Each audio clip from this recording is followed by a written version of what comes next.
It's the Welcome to Cooperville podcast, episode number 68. Thankfully, because if it was the next podcast, this podcast wouldn't have happened. So we've just been stuck on 68 forever. We'll get to the reason behind that in just a bit. Before we get to things, though, got to thank our sponsors of the podcast, of course, Midwest Meals. Dan Beck, who was on the last episode. Fantastic listen if you haven't seen it. Of course, the videos are up on Twitch and on YouTube. But MidwestMeals.com, 13 rotating meals with everything you need to know on there about what you're putting in your body. Calorie count, all the macros, so your carbs and your fats and your protein. And they're good. They're delicious. So it kind of takes the stress out of either meal prep or I don't know what to cook tonight. You can just kind of go in your fridge and go, I'll have that because that's amazing. So get to MidwestMeals.com. Get your order in by midnight on Fridays. They ship out nationwide every Monday. You get your meals and you're good to go for the week. Use the promo code Cooper at checkout and get 10% off your first order at MidwestMeals.com. Valiant Gentlemen Hockey Club, that promo code is Cooperville15 for 15% off anything you would like. And they got just some cool stuff. I have a giant banner, which you can't see because I only have one camera angle. It's a low-budget show. But it says, reap what you sow, hard work. They're all about that hockey lifestyle, so check out ValiantGentlemen.com. Promo code Cooperville15 at checkout for 15% off your order. And Monster Energy. They hide behind me. I'm right there. See them? Monster Podcast. Can't say enough thanks out to Chris and the guys. They always keep plenty of Monster stocked in the fridge, outside in the garage. It's like beer fridge, Monster fridge. It's basically what my life is balanced on. But when you have early morning alarm clocks, several jobs, running a business, running, flipping tires, Shannon knows all about that. We'll talk about that in just a bit. You need to have a little extra kick, and Monster gets me through it. So hashtag Monster Podcast, and definitely check out their new thermogenics that they have. They are fantastic. So you're burning fat while you're drinking them, and they have flavors that you're not going to find anywhere else, including that jalapeno strawberry, which is my personal favorite. So hashtag Monster Podcast, proud sponsors of the Welcome to Cooperville podcast. Without further ado, Mad Shannon Seyforth is on the podcast finally. Hi. How you doing? Yay. Hi. Welcome. Thank you. Thanks for having me. You know, I've been trying to get you on for a while because you have we've known each other for probably, I don't know, 5-8 years, just from concerts and stuff. And we'll get to kind of your travels in the concert world, which I know you're probably just fiending for right now. Like maybe you need a live show in your life a little bit. But you know, fitness has always been a huge part of who you are since I've known you. And then I know in the last not too long, you made the leap into business ownership. So there's an entrepreneurial side of it. So it really is all things that I'm into as well. So welcome to the show. And I'm glad you're on episode 68 and not the following number, which you told me if you were that, you would have wanted 70 or something. I would have needed to get pushed. I'd have been a little uncomfortable. I can't be explaining that to people. Yeah. We don't need to get into that. No. But you have, the fitness thing, and I want to get kind of back to where that all started because, you know, it's one of those things that people who do it for a long time, like it feels like it has to be, I want to say ingrained at a young age, but something has to be like that puts it into your daily, like that makes it become part of who you are as a human being. It's not just, I do this thing, or maybe, it's marathon running. You do that once a year, but when it's like an everyday new things, learning, growing, like where does that start to become part of who you are as a human? Right. So I was never an athlete in school at all. I was a farm girl. So I went home and did, the farm chores and everything. And so my workouts were, throwing hay bales around, shoveling manure and all that. So my true story of fitness starts when I'm at the good old age of 21 years old and I've packed on a bunch of weight and I can't buy bigger pants anymore and keep wearing the same shirts. So I would go at night and I would walk and I would run so nobody would see me. And one day I decided I'm going to go to this gym, this brand new gym in town, and check it out. So I started going, it was kind of like a new hangout spot for me with friends, and didn't really know what I was doing. And one day I came in and they had a program to like lose weight, learn how to work out, get a trainer. So I did that and I lost 30 pounds. And then I heard the music pumping upstairs, the aerobics classes going on. So I told my friend, I'm like, we're going to go check this out. We got to do this class. So we went to the class and we got done and she's like, you're effing nuts. I'm not doing that ever again. So I continued with it, and my favorite instructor, she was leaving. She was going to another gym to work, and I was like, it was one of those classes where you get done and you couldn't walk, Yeah. but I loved it. I'd be like crawling up the stairs when I got home. So I said to her, I'm like, well, who's going to teach this class? And she's like, well, you are. I'm like, oh, I am not getting up in front of people. That is not happening. So I did, and I taught floor and step aerobics and body pump, and then the whole spin thing, the cycling bikes were coming out. I learned that, and it just kind of kept evolving. And then I moved to the Y and got there, and she's like, "You're going to teach a BOSU class," and I'm like, "What in the hell is a BOSU?" And she's like, "Well, here's your VHS tape. Learn how to do it." So I did, and I just, the lady that I really liked, her name was Vicky. She had a class at the Y, and I loved it, and it just kind of evolved. I kept going to her classes, and she was personal trainer. So I could say in a nutshell, she's probably somebody that I really idolized. Mhm. She did fitness competitions and things like that. So, you kind of go through your 20s, you got a lot going on, and I'm probably really not that serious. I mean, I'm making a habit of it, but I'm oversleeping. And Right. so then I decide I'm going to become a personal trainer there and pick up some hours and, do it before work, do it after work. So it just it started to become a part of my life. And I liked working with people and having people feel better about themselves, because Mhm. it took me back to when I hired a personal trainer, and I needed that in my life. So I met a girl that had done a bodybuilding show, and that transpired out of there. And I Mhm. think that's probably at the point in my life when I was around in my 30s is where it kicked in. Like, I get up every morning early, I work out, it's a big part of my life, and it just continued to grow from there. I think that's, when you can take from your personal experience and kind of how you, uh, and I love because it feels like a lot of people have that feeling about going to the gym for the first time.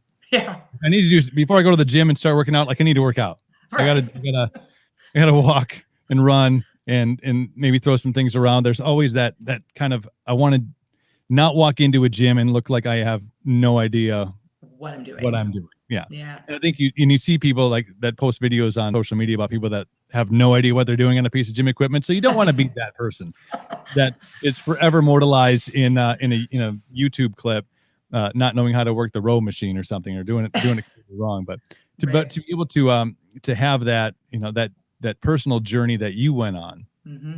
and have it evolve over the course of a long period of time, and then it naturally becomes part of who you are, and then you have that give back aspect too. Like, no, I want to. The reason I do this is not completely for myself. It's because I was at a point where someone was there to help me out, and they brought me and introduced me into this whole new world. This world has become my world, and now I want to spread this this goodness with others that are out there. I think it's a fantastic story about going from walking at night and no one could see you to gym to eventually competitions and things like that, and then now where you are now, which we'll get to here in a bit. But Yeah. is there and there isn't and if there is, you can tell me, because I'd like to know it. Okay. Like routine and habit, I think when you start to do things on a daily basis, it becomes kind of the part of the fabric of your being. Right. But there are days, and for me, maybe they're more often than there are not days like this, where you get up and the alarm clock goes off, and you're like, like maybe today is the day that I don't get after it. Today, maybe today I sleep in a little bit. I could, maybe I'll do it. Maybe I'll work out later. I always love that one. My mind tells me that. I'm like, no, you won't. No. But do you have? I mean, when you have, because I imagine you have those days too, where it's just like, I'm just not feeling it today. Is there something that you either tell yourself, or that you kind of have a trick of the trade to be like, I'm just gonna make myself go and do it? Do you have something that gets you kind of through those days where you're not fully engaged in it? Feeling it. I'm gonna have to say, like, I don't have a lot of those, and I'm a very routine person. So when I don't get, we'll get to the whole transition to my own business, but when I would have to go to a full-time job, it was like, if you're not going to get up and do it now, when are you going to do it? So you have to do it. And do you really want to do it at 5 o'clock at night? And I think the biggest thing I've learned is my body needs rest too. Mhm. So, I mean, I can go for 6, 7 days straight, but it's like your body is going to tell you you need to rest. And if it's that day, then it's that day. And there's been times, when we went out, we had a little party or something, and it's like, well, I got to get up and I got a 10-mile run. Mhm. And I'm like, it's just not going to happen today. And Right. tomorrow's a whole new day. You're going to get on and you're going to go and you're going to get it done. Yeah. So you kind of set yourself up even, I want to say before you go to bed, but you're aware the day before, or even, I'm not sure how far you plan kind of your routine, but you're aware even if it's like a Thursday, like throw a Thursday night there's like a happy hour thing. But that the next day there's, however you handle that Thursday night happy hour will be paid in full the next morning when you have to get up, because you're going to get out and do it. But you have a routine in place. I do. My Sundays are my planning day, and it's Mm. something I've done for a really long time where all my clients are taken care of. My meals are planned for the week. I have a little notebook. I write all my workouts in for the week, so I know, like, I can give you an example for this week. So Monday, I wanted to strength train. Tuesday, I wanted to run. And I'm like, oh, I'll do legs too. Well, I was like, I can't do legs. I just killed my legs on a run. Right. So I'm looking at that notebook going, uh-oh, now I have to, and that kind of, I get a little weird where I'm like, oh, I got to change that now. I'm going to miss it, but it's okay. I'm still going to be all right to do it. So it's a little bit of that OCD that I have, or that craziness, that it's okay to skip a day or not do legs today. Mm-hmm. Now, you did mention the transition from going from being a personal trainer that, either at morning class or an afternoon class after, having a full-time job during the week. What is that process like, going and making that decision? I'm sure it's not one that's made overnight. It's made over the course of a period of time. But what kind of fuels that, I think I can do this and this can be my thing? Because obviously it's your passion. I mean, if your Sundays are planned, are planned as a planning day. Yeah. And you strategically schedule your week and how things look, and you can't do this because of this, which makes total sense. Mm-hmm. But what is the day that you go, I want my passion, the thing that I love doing and I enjoy doing, and that is a part of the fabric of who I am, to be my career, my full-time gig. Mm. So actually it'll be 3 years in November 18th. Actually, I was in sales at my job that I had been at for 7 years. I actually was there for a full 9 years. Mm. But I was sitting in a sales meeting and I was like, I'm looking around the room. I'm like, I ain't gonna be here in 6 months. I'm just done. Like, I just don't like this. Mm. And the CEO pulled me aside. He's like, what's going on? I'm like, either you're going to have to let me go or we're going to have to figure something out. He's like, I got a perfect position for you. It's going to be like project management. You're going to work with the customers. I'm like, it's a desk job. Like, I'm not going to sit in a desk forever. Right. So he's like, think about it over the weekend. So I came home. It was a Friday. I came home. Saturday morning, I woke up and I was like, I'm going to do this. I'm tired of saying one day, or I wish, or I wonder. I'm going to do it. So I text my husband. I said, I'm going to do it. I'm going to work my ass off and I'm going to make it happen. And one day I'm going to do this all the time. So, I mean, I think for me, I probably could have made the leap earlier, but for 2 years I worked full time, and then my business was full time too. So that's over 80 hours a week. Mm-hmm. And just finally, I knew I was going to leave this year, but I didn't know when. And I felt bad. Like, oh, I don't want to leave. And so I went to my boss and said, well, because I already went down to 29 hours. I mean, who can go to their full-time job and say, kind of want to go part-time because my business is taking off the ground? And they fully supported it. They're like, we'll give you 29 hours. So when I sat down with him, he's like, taking my boss hat off. He's like, what the fuck are you doing? He's like, you do what you want to do. And I'm like, well, I just, I'm not sure. And he's like, if everybody on your teams, your husband's good with it, everybody else is around you, then what are you waiting for? Like, give your notice and just go do it. Mm-hmm. So I'm like, I quit. I didn't even know how to quit, because I'm like, it was a great company. They treated me good. And I liked all the people I worked with. That was probably the hardest part, but it felt good. Like, a weight had lifted. And then February 6th, that was my last day there, and I walked out, and I remember like Monday then driving to the gym, I'm like, this feels really weird. Like I only have to work a couple hours. I had a couple hours off. I work a couple hours. So that's how it happened. Just that, I needed to make a change. And I kept saying, I'm tired of saying, oh, I wish, or I wonder. And then doing it part-time, it's like, I'm not going to sit back and just let it happen. I'm going to make it a legit business, register it in a name. I'm going to, make it happen. And if it doesn't work, it's not going to work. And I guess I never had a plan B. I was like, this is just going to work. Right. And there's a lot to be said about that, not having a plan B, especially when you launch into your own business, because if you have that plan B, I think you think about it a lot. If something is not working out quite the way you want it, it's not as smooth. I mean, it's never going to be as smooth as, maybe it looks, or maybe it sounds to others. Like, oh, you have your own business, that's got to be great. And like, no, actually, it's not fantastic. I mean, it's great to get to do what you want to do, but the responsibility and that, you have to be all things to, especially you working hands-on with people that you do. But it's a lot to have that plan B, because you always feel like you're never fully engaged with what you're doing, because you're like, well, you're never willing to take that risk or add that one element, because you're like, man, I got this plan B though, and this plan B is probably really super safe. Like, you could go back into sales, you get back into the workforce and do 8 to 5, and like that's still an option. But when you don't have that fallback, you're just kind of like, well, I guess we're falling forward. We're doing it. That momentum, I think. Exactly. Really.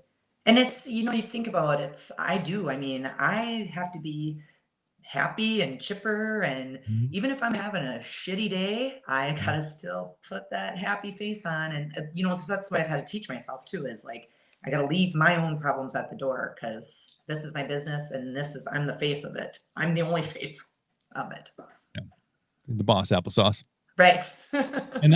And that's an element that I think even in a business as specific as yours is, when you talk about that health and fitness element of it, because you do have to be motivational. You have to be kind of the light that people see and say, this is an aspiration. You can't come in and be super down or pissed off or upset or crabby, because that energy, especially when you're teaching people, you're helping people to grow and to be better, that energy just like totally connects with those individuals, and you're just like, well, now we're just sad. Now everybody's just sad. Not going to get anything done. She's kind of lame. We don't like everybody's going to be, maybe she won't work us as hard, but then you end up working them twice as hard, and it's just like, oh, this, man, I'm done.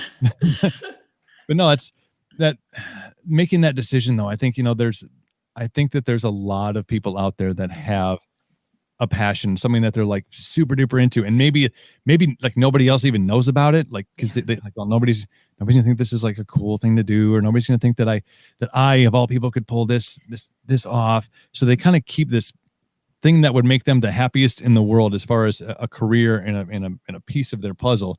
They kind of keep it in the box, and they look at it once in a while, and then maybe they do it on the weekends a little bit. But making that decision, that leap to say, I'm going to leave what was plan A. Right. Plan A was going along, swimmingly. And obviously we had a great company to work for. Yeah. But to make that decision to really grab life by the horns and be like, this is what I'm going to do. And knowing you have to be super happy every day, knowing you have to get up and get after it. You have to get up and get after it yourself before you get up and get after it for them. You're double dipping. I know. It's, and I work for my clients. I don't say, I don't start till 8 and I'm done at 5. I'm, 4 a.m. we're out the door, we're going, and 7 o'clock at night, I'm leaving, done for the day. I get to do what I love to do. And when you and I had met for coffee, I told you, like, I watched you getting into your own stuff. It's like, I sat back and watched all these other people and was like, what, how did they do it? And why aren't they scared? And one of the girls I worked with, we had talked about it a lot, about me doing this for years. And she's just like, you just got to take the jump, just jump. I'm like, I don't know. That's, you're relying on everybody else, but I did it. And here I am today. No, I think you have to be able to, when you take that leap, that jump, that major life altering change, especially when you talk about, and not, there's a ton of people that own small businesses. There's a ton of great entrepreneurs out there, but the fact is that the majority of our area, the state, the country, it is built into a kind of the box of either the 8 to 5 or whatever. You go to your job and you have your boss and you have your hours. Yeah. You know, when you have to be, so I think the idea of owning a business, like, it sounds really cool, and then it sounds like, and then it's super scary at the same time. And you've obviously witnessed this and realized this, but when you're in charge of everything, things that you didn't think of, right, you're like, oh, like, and now, especially when a lot of, you know, I know for you and I, our marketing is done in a social media world, and understanding the importance of that content. And you're like, well, I'll just have my, like, you don't have a social media person to do that. Like that, you are the social media person as well. Right. And the accountant and HR and, you know, the tax person, you're all of the things. Yep. And so it sounds overwhelming, and there is some fear, I think, when you take that first jump, but and I can feel it from you. And I think when we had that meeting about over coffee, is that, yeah, that's the stuff, but you wouldn't do anything else. Like, you don't want to do anything else right now. Like, there's not a, like, no, yeah, this part isn't great about it, but it has to be done. Right. Exactly. You get to go to the fun stuff. Yeah. Yep. Work-life balance. Yeah. And I just, you know, I just never, I don't ever want to have to go sit in a chair at a desk. I just can't, imagine. I will figure something out if this, you know, falls apart. And I don't even want to think that. I don't think like that. Right. Like, don't think negative and it won't happen. Just be positive about it. You know, I had a brief moment of time. I think it took about 3 days after I got out of radio. And I was like, you know, I really could just go back. I mean, 20 years. I did radio for 20 years, from the time I was a teenager to the time I was like touching 40 with a pole. Like, I can feel you. And welcome to the club. There was a time. I know it's good, great to be here. And we'll talk about that too, because, you know, it's not as bad as I think it sounded like it was back in, I think when we were growing up. Remember going to, like, there was birthdays of 40-year-old people, and it was like a funeral. Like, why is everybody wearing black? I don't understand. Like, is she dying? No, she's 40. Well, over the hill. Not dying? Oh yeah, over the hill, balloons and stuff. See, they didn't like that anymore. No. It doesn't feel like it. But I think I had like 3 days where I was like, you know, I get another job in radio that requires, you know, a move. And I guess it's what I do. And then, like, after 3 days, I was kind of over it. Like, well, it's going back to the same thing. And as much as I loved my career and as much fun as I had, as many things as I was able to create and do, going back and knowing how it works, and it works that way everywhere, I'm like, yeah, it sounds like another 20 years of right. How's work today? Yeah. It's like, yeah, you have to wait for the fun stuff. You have to wait for, like, Rockfest to come up, or like a concert, or in like an event. You're like, well, that was really fun, and I gotta go back and do it again. I gotta go back to work. When you become a totally different person at the festivals, you're like, you don't know me. No, see me? Exactly. You know who I am.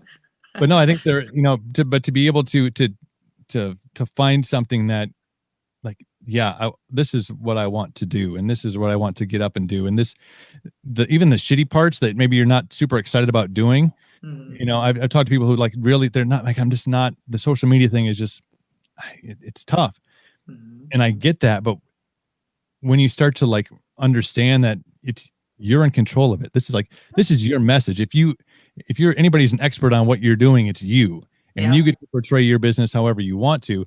There's something really freeing about that, I think. Then you can really get the clients that you want to have in, you know, your circle, and expand.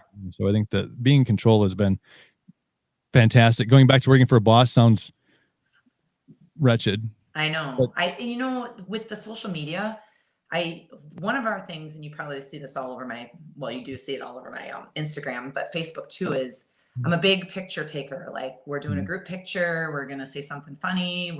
That's how I promote my business, is so people see, hey, Cooper's there. I didn't know he did that. Well, I can relate to him. And one of the other things we did, I have a really good, and I'm not just saying it because they're my clients, I do have a really good, I just lost my earbud. Thanks to all of us. Really good clientele where with my website, I had a girl, she does it for a living, and then she was going on to school to like learn more. So she's been a big help with getting the website up and going. And she throws ideas at me. She's younger. She's like, hey, we should do a blog and you should do a YouTube. And I'm like, I mean, these are all things I'm like, okay, but I'm a one-man shop. So if you guys Right. want to do this, I'm going to need your help. So Mhm. with the website, I had every single one of my clients tell their story, like meet Chris, and then you just tell about your journey. And people, it was crazy. Like it just opened the door. People were like, wow, I read that story and I put myself in their shoes. Right. So I'm not scared anymore. It's that fear of walking through the door. That's the hardest part. Like just walk through the door and the rest is going to be the easy part. It's a cakewalk after that. Yeah. Do you? I know you talked about the trainer at the Y that inspired you, and obviously your trainer when you first started your journey back in your 20s. In the business world, in the kind of the realm of entrepreneurship and the ways and means and stuff, has there been people that you have gravitated towards or that have offered you advice? Because I think that's the one eye-opening thing that I realized. Yeah. Because you kind of feel like you're maybe going into it kind of blind and not really knowing what you're doing. What to do. Oh But yeah. when you start to reach out to people that are kind of in the same, paddling the same canoe, you are like, there's a lot of willingness to, I think, offer advice and help and suggestion. Do you have people that you've gravitated Definitely. towards that have helped you out? Yeah, when I first made this decision to do this, I had like a whole bunch of vacation time I had to burn Hmm. at the company I was at. So I took the whole week and I'm like, I'm gonna legit meet with people, have conversations. So there was 2 girls in town in Chippewa here.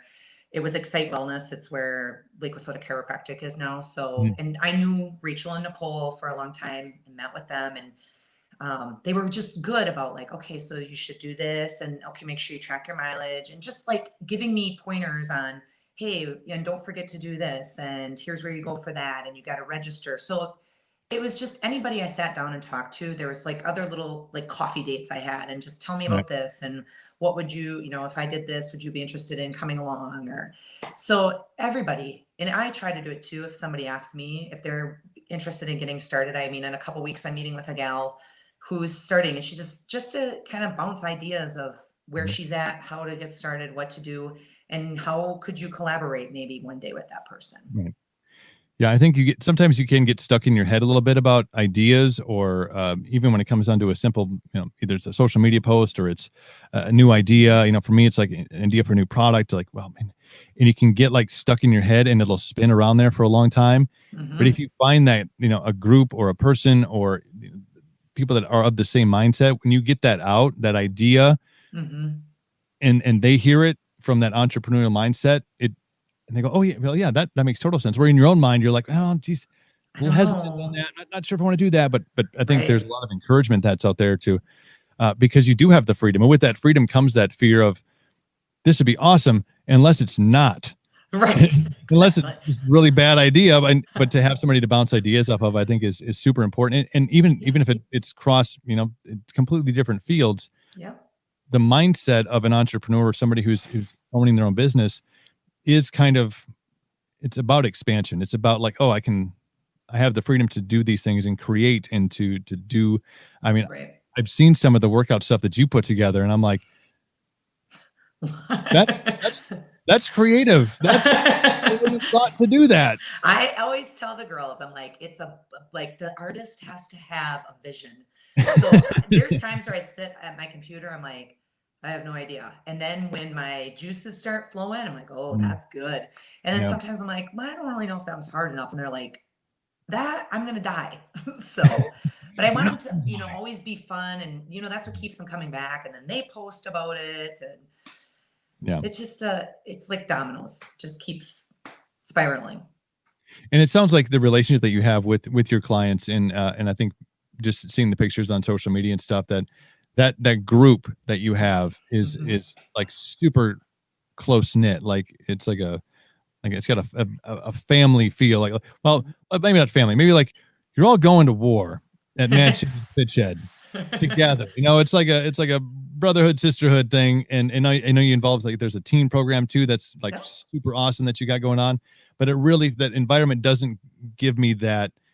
and it's not your standard gym, but it Mhm. doesn't give that quintessential, maybe outsider's perspective of what a gym is, because you Right. kind of, when you think the word gym, you're like, oh yeah, I know what you're talking about. Yep, Right. not going Boot there. camp. Yeah. Yeah. Not It, doing that. it Yeah. feels like there is a real cohesion of people that are really there and energetic to uh, whatever their goals happen to be, whatever they want to do. Right. Um, and they got each other's back. That's just, I mean, that's the vibe that I get just simply from the pictures that you put out. Yeah. And I always say it, and I said it earlier, where just because it's my people, I don't want to say, well, they're great and everybody, and they are like, they welcome everybody. And I think like this morning now we had class and the laughing and the goofing around, it's like some of those girls need that. Yeah. Like they've got stuff going on in their life, and to come in and just laugh, even if they're not working that hard, it's just such a feel good. And then, we've done things outside of the gym too. We've Yeah. learned that we can't do a lot of things with balls because we're not very good at it, like bowling and golfing, but we, Good. yeah, there was some discussion about, we were at the golf course and we were wild and crazy, and I kind of mama beared a little, like, hey, nobody talks about my group like that. Like, Right. we are a fun group, and if you don't like it, and it wasn't meant to be. I think I took it like, whoa, don't you talk about my Right. girls like that. You're the protector. Yeah, I got it. Yeah. I'm the mom. I'm the Yeah. mom of my little cubs in there. So yeah, and I have the classes, but I also have one-on-one clients, and some of these clients never ever see each other because now we're on all different times of the day. So when we do these things outside of the gym, it's fun because they are like, oh, I didn't even know you came here, or who are you? And it's great. It's really a good community. Yeah. 2020 has been an odd year. I think that may be the kindest I can put it. And when you're in, obviously we're all dealing with what we're dealing with as a group of human beings in this country, on this planet, in this country, maybe more so, maybe in this state more so. Yeah. So we're all dealing with the things that we can't do, the things that got canceled, the things that we really look forward to as far as our extracurriculars, the extra added pressures of how society reacts, and there's a lot of negativity, there's a lot of tension. But I think when you are a small business owner, and this has obviously been talked about a lot in the news and the media, and but when you're a small business owner, and for you especially, you has to, I think you had to close it down. I mean, there Yeah. was, the gyms were closed down. You couldn't have that one-on-one with people or in a group setting. But the ones, and Dan Beck and I talked about this a little bit too, the ones that made it through or will make it through all this are the ones that are able to innovate, figure out ways to get things done. And I know that you did a lot of that during this process, and maybe still are to an effect. But tell me some of the things that you had to do to kind of keep the momentum flowing with not only your business, but you're also dealing with clients. And you talked about, I mean, they need this as part of their life. How did you manage to keep them progressing forward and keep your business progressing forward during all this? Yeah, so I can remember that day, March 23rd, and I was driving there, and I was talking with one of my friends on the phone, and I felt like, I'm like, okay, this is what it is. And my last client came in, and I had to like take her in the back to use the restroom or something because we were trying to like keep it kind of on the down low that I still had a few people in there. Right. And I like lost it. Like I started crying. I'm like, I just left my full-time job. And I mean, she's a good friend of mine. So she was like, it's okay. It's okay. I'm like, I'm sorry. I'm sorry. I'm sorry. I lost it. So the next day I'm like, you know what? The one thing with working all those hours, I got myself out of debt. And that was something I really prided myself on. Like I wanted to be where I didn't have to worry about things. So I was like, all right, well, I'm going to be okay. And I started to hustle. I'm like, okay, you got to get a step outside of the box. So there's options to virtual train. I mean, my classes were right here in my little office. I had some dumbbells at home, and I'm like, if you don't have dumbbells, this is what we're going to use. I called or emailed the news station. I told them what I was doing. I'm like, it's not going to hurt. I mean, I had to step out of my comfort zone, and they came all the way to Kadat. They were like, will you come to the gym? We'll do an interview with you. I called the paper. They interviewed me, did a little write up on it. It was like, I will hustle when I always hustle, but the one thing when I worked at where I was at working, I always said I got shit done. Like if it was going to be, I had to carry all the heavy boxes. It had to be done. I'm in high heels. I'm doing it. I'm going to pull up my sleeves. I'm going to get it done. I'm going to make it happen. So I did the virtual training, and I had clients come back that I haven't seen in years because they were like, okay, I'm home, I'm ready. And so we would schedule time, and either in the morning or at night. And I actually kept afloat. Like I didn't get the unemployment, I didn't get the grants, Right. nothing. It was like, well, I'm just going to do some projects in the house to kill time. Right. And then, just, the classes, and then just finally went back in May. So I survived. And I know with the virtual classes in the wintertime, I'm going to be able to do those with my clients that travel 30, 40 minutes to come see me, or I get up in the morning and I can't get out of my yard. Well, we're just going to pop on and do a virtual. So, Yeah. and I actually went through and did a ton more certifications. So I was, able to offer more things to people. It's so important, and there was a lot of talk about this, especially early on, not early, but kind of when we passed like a month past 15 days to flatten the curve, and we're in like month 7 of LAD, I think now, or 8. I'm not sure. It all kind of blends together at this point. But there was like this weird call to be lazy, like on a global scale. Like now you're finally being told to sit at home on the couch all the time, and I was like, oh, it's just, it burned me so much. I wanted to post on anybody that was posting. They'd be like, no, this is actually the time when you have the time to do something.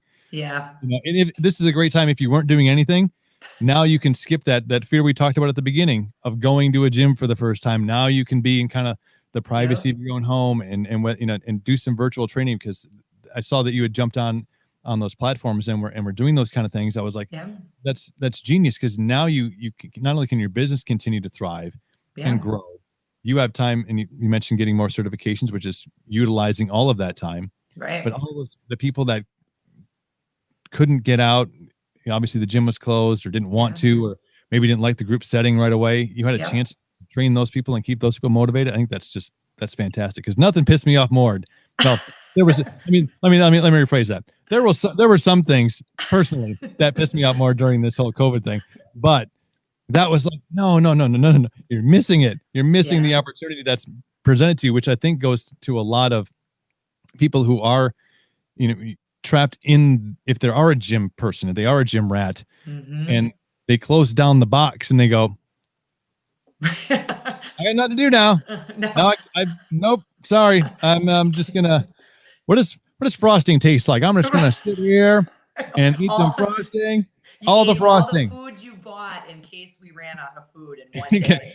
And don't worry, we got enough toilet paper, so we're fine. Yes.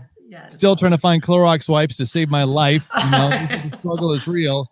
But I saw a lot. I heard about a lot of that. People that were active, but some found ways to fill that void, to keep some semi-routine, and were able to adjust, and some just couldn't do it. Like they needed that confines. But to have a trainer like you in a business that can operate as a small business and has the power to be like, well, here's what we're going to do, because I'm the boss, and here's what we're going to do. I think it's fantastic.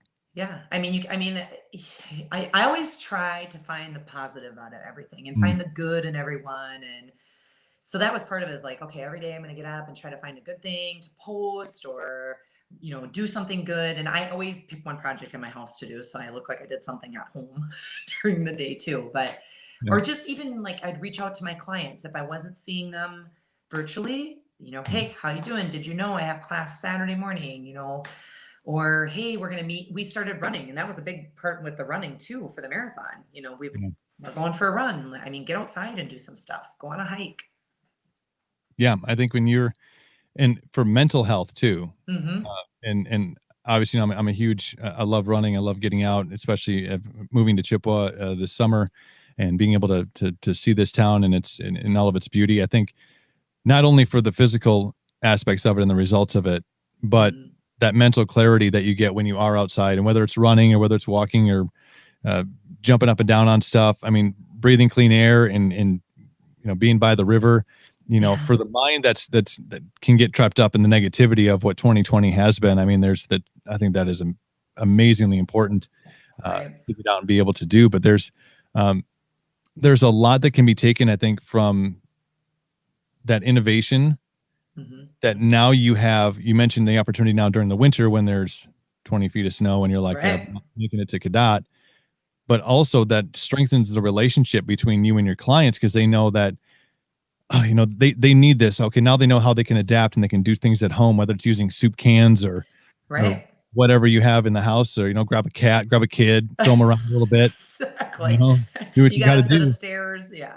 Yeah, I mean, there's ways to keep that routine, which I think is super important for those who are on their journey to whatever it is they want to go. But Yep.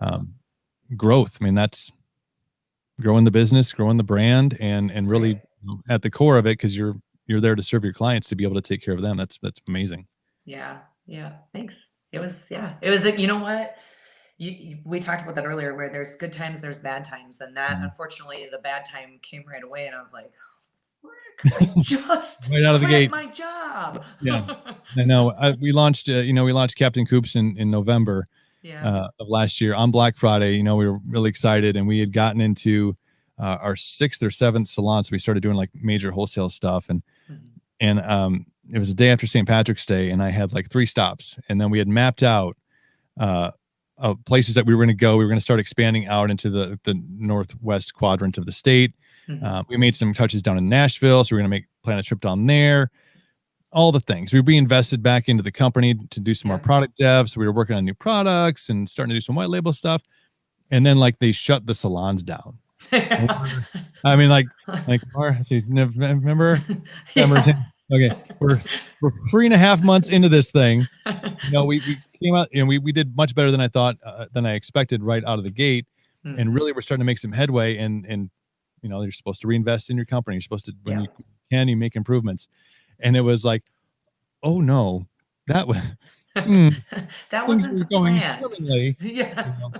But again, Yeah. that's when you talk about being able to pivot and adjust and kind of like Mhm. a forest for the trees whole thing, like you have to be able to step back and say, okay, Mhm. what is it currently Yep. that I can do, that I can control? So we started really pushing some online stuff, for a market that we knew it wasn't going to be huge. We really started to do our marketing a little bit differently, really talk one-on-one about the situation that was at hand. Hey, you're home now, make your Mhm. beard. Though the pandemic beard is a thing, so Right. might as well make it look great. Thank Yeah. you. And then working on some white label products with customers and clients that wanted to do some stuff that we would make, and they would label themselves. But if you can't innovate, if you can't think outside the box like you did during Yeah. COVID, and like we had to do, there's a lot of businesses out there that did not survive, and there are some No. that are hanging by a thread right now. Oh, I have to put this up here because getting some love. Aw, You're Alyssa. amazing for that. Yay. Thanks, Alyssa. You're amazing. But yeah, there's a lot to be said about when you are a business owner and you have to be the one that makes the decision, making the right one, because you have no plan B, and my plan B is this podcast. So we're I'm thinking maybe I could get a podcast. if there is there has been, and I've noticed this, and I've had this discussion with several individuals. This podcast started like a 2 weeks after I got out of radio. I was like, Mhm. I can still talk for a living, and I can say fuck, this is amazing. Finally, I feel like I'm in my comfort zone here. But there has definitely been a major surge in the popularity of podcasts. I encourage anybody who is a small business owner to have something, whether that's doing a one-on-one with the client. The live stream stuff, that's just kind of the level that I wanted to move it to. But Yeah. I think if for somebody who's innovative, I mean, imagine being able to take those client stories that you talked about being posted Yeah. on your website, have that person in and at their comfort, let them tell you about their journey, their story, how you help them, how different elements of their life have, how things have changed in their life because of either the program that they're on, a Mhm. change in mindset. Maybe it's something as simple as a motivational thing that you put out, or something that you were working out. I mean, when I post pictures of myself working out, it's really Mhm. for myself. I mean, I Yeah. don't want to be like super selfish, but I'm like, Yeah. I know if the next day I wake up and I don't scan my stories and I'm like, oh, that's right, you took today off. Yeah. Guess what? You're- Guess what? You're doing 10 today. Happy. Yeah. So that's more for People me. But need to know what you're doing. right, then I'm still alive. Yes. But if you inspire somebody, I mean, Yeah. imagine that in audio form, where you could have these stories, and obviously you can link them to your website. If you need any help, when I'm saying setting up a podcast, just let me know. I'll let you know. It's on my list. I mean, like I said, there's things that I'm like, I gotta get better with my free time, instead of always working. Like either you say Wednesday afternoons when you're off, you're going to work on a podcast instead of, well, I'm going to go do this or that. So I'm going to go put new windows on my house, or, something else, because that's nothing not my else. job. Nothing else going on. I'm just going to take this window No. out, move this wall. There's something I did want to, I know we talked about it before we went on live here. But we talked about, because I have a tire in my backyard, and it's kind of my daily thing, and I sing to it. It's weird. I'm like, oh, I missed you. And then it kicks my I hate you. So we have like a love-hate relationship. But the whole Mad Shannon thing, that came from you and a tire in an alleyway, which sounds like a country song, but it's not. It's not. It's not. I mean, surprisingly, it's not. So I did this. I did it a few times in my backyard. I did it, and then I stopped, and I started back up. So anyway, my brother's a farmer. So I call him one day. I'm like, you got a tractor tire? He's like, oh, okay, whatever. So I go to pick it up, and I'm like lifting it up. He's like, seriously? I'm like, if you got a heavier one, we need a heavier one. So I had just like minimal equipment. So my one of my old trainers friend, she had a sled for sale. So I was just like pick things up. I had battle rope, I had a Bosu ball, just stuff that could sit outside. We had some stuff outside, some old things.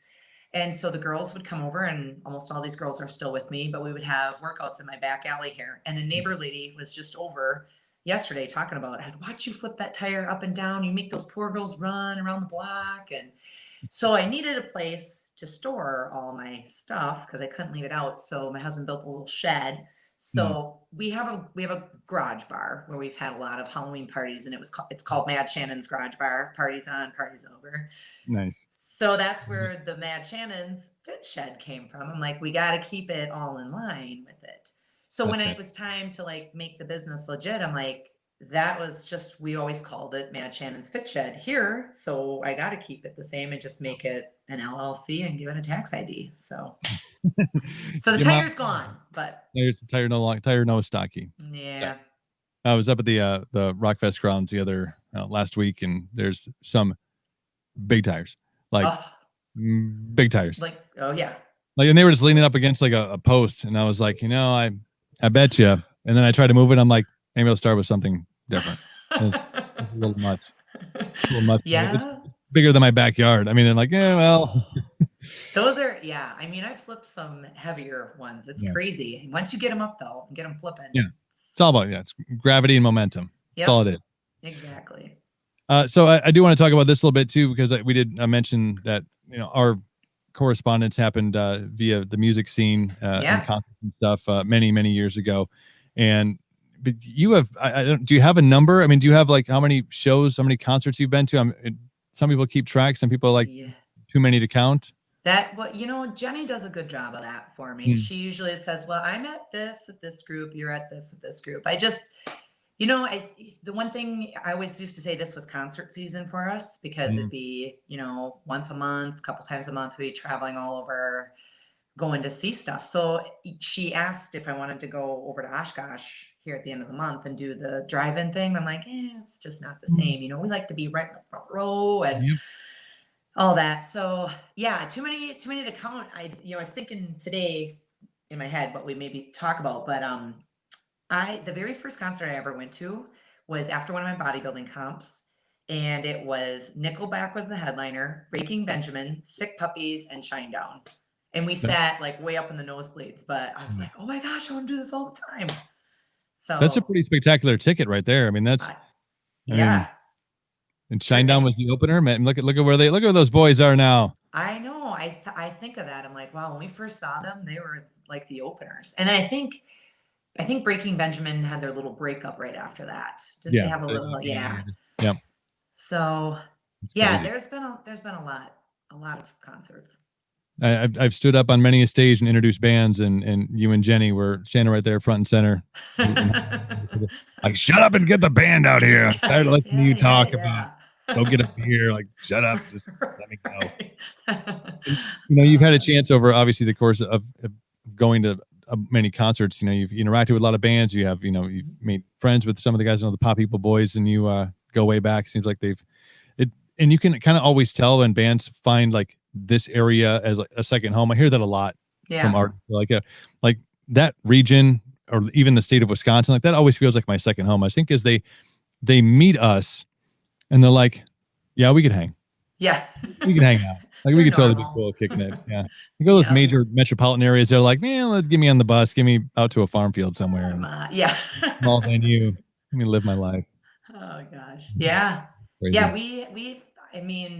We've done quite a few, meet and greets. The one I think we with the pop and this, we went to Will Rock Fest. They don't even have it anymore. So it was like this.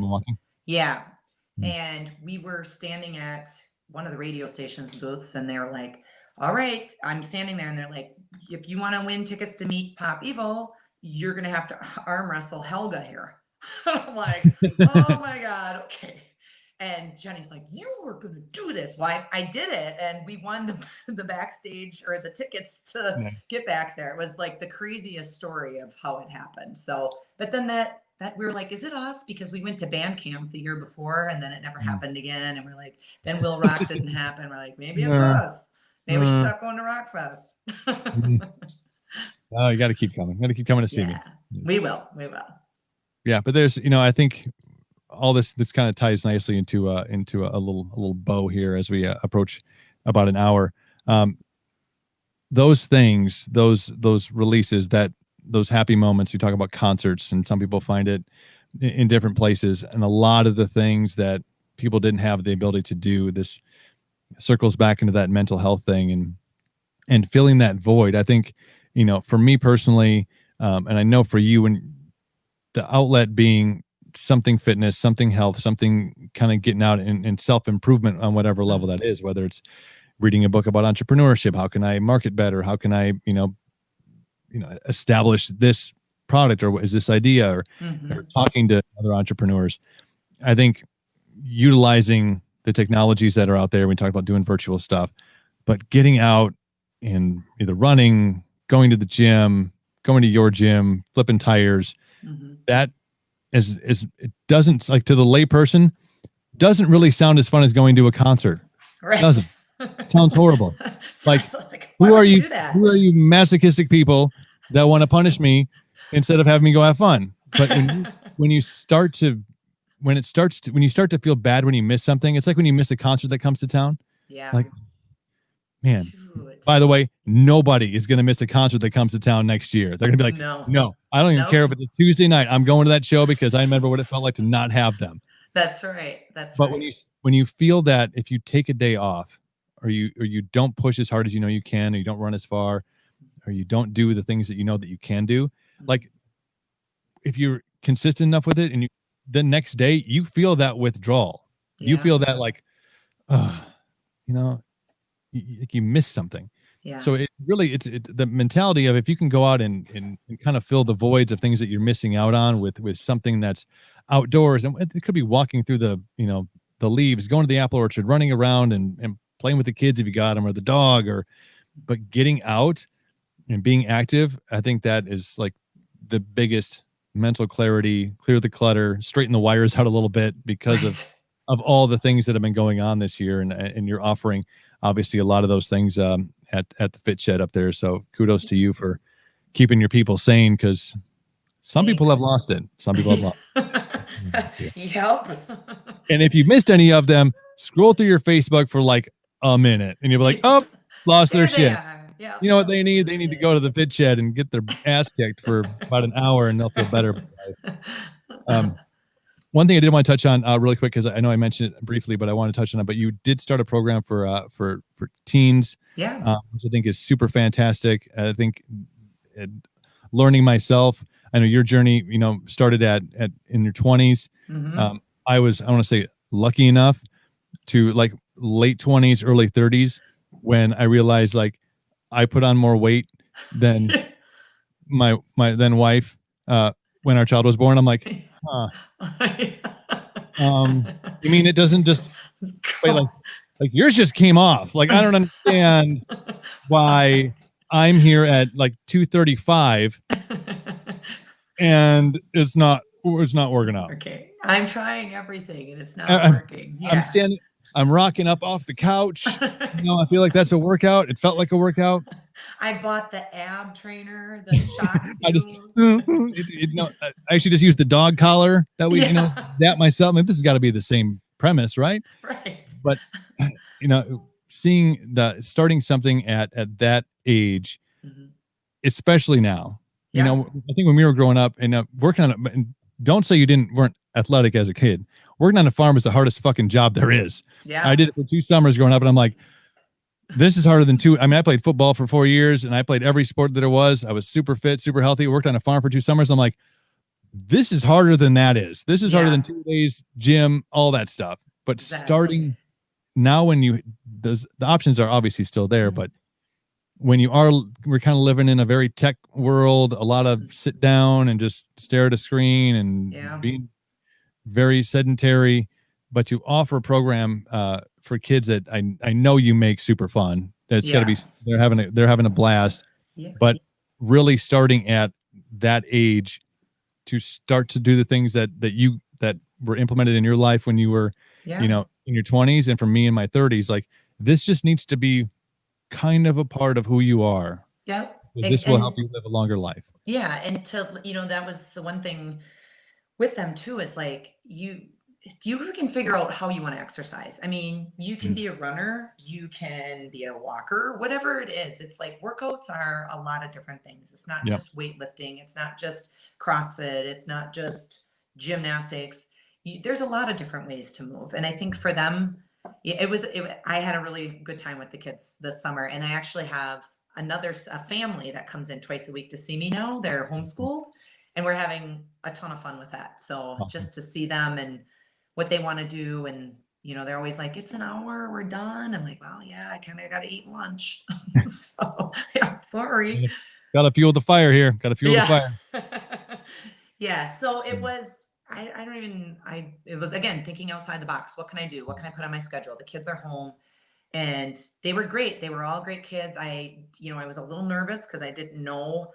I don't have kids myself. So I was like, okay, this is either going to go really good or it's not going to go good at all. And it was great. And they all want to do something next summer. We tried to keep it through the fall, but it's really hard, if they're in sports or school. And I'm like, you know what, just if in the winter, dead of winter on a Saturday, they want to do it, I'm open to doing it again. So I think it's again, the innovation of it. And then also the long-term effects of starting somebody with a mindset that this needs to be, and whatever aspect that it is all the the different aspects of exercise that you talked about, something, and then the corresponding nutrition that goes along with it, right. Something, hopefully that can get them through, give them a starting platform for when they do get into their 20s or when they get into their 30s and they go, wow, why isn't all this just falling off? I don't understand. I mean, you can go, oh yeah, that's right. If I 3 times a day, I don't. Good. Like, if you leave it on the stove and it gets like room temperature, that's when it's the best. Don't you? You can have it. Wait, that's not.